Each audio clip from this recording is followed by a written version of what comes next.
想像以上でした。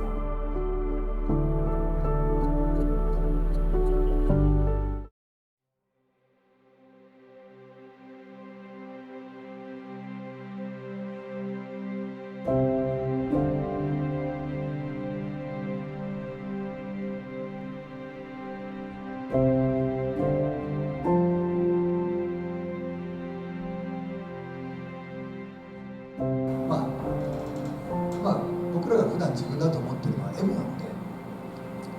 この3次元の世界に生きてる限りエゴから絶対抜けられません。で、エゴって絶対必要なんですよ。ただ本当の自分はエゴではないというふうに知ること、それが頭ではなく体験的に知ること、その周波数として知ること、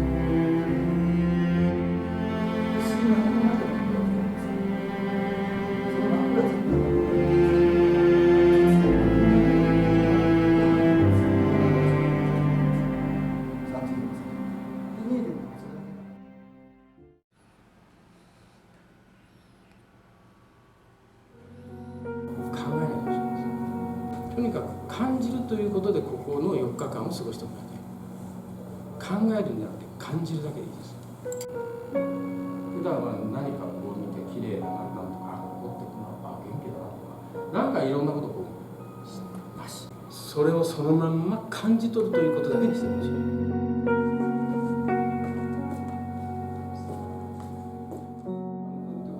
それからこれ今日ねちょっとこれやりましょうか。いやこれやりますよね。で、そしてもうだから極端なので言うとも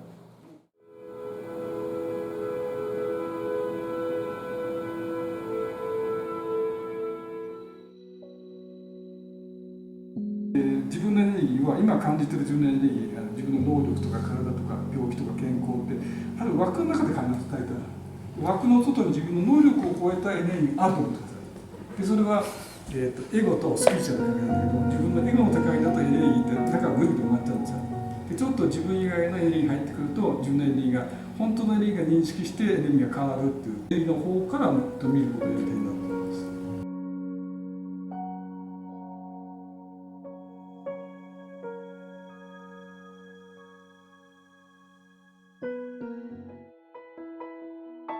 あえて一言で言うと、想像以上でした。感動がいっぱい。ワクワクして参加してたんですけども、思ってなかったワクワク以上はやっぱり何回もいいですけど感動です。全部さらけ出してくれるから、自分もさらけ出せるっていう。で、こういうふうに講師いただくと、本当に力になって。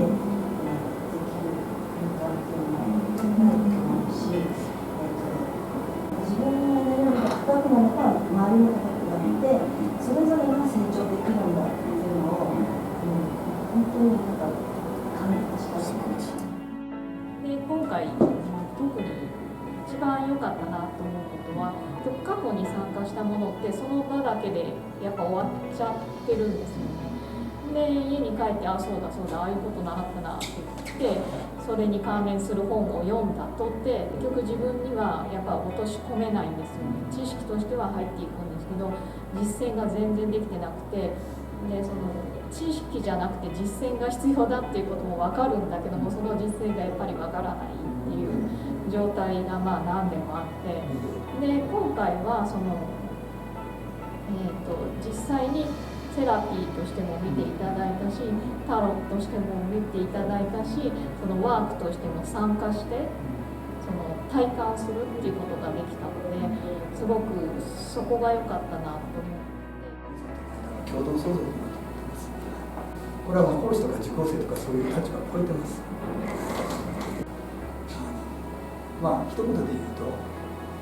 また魂の仲間に出会ったな。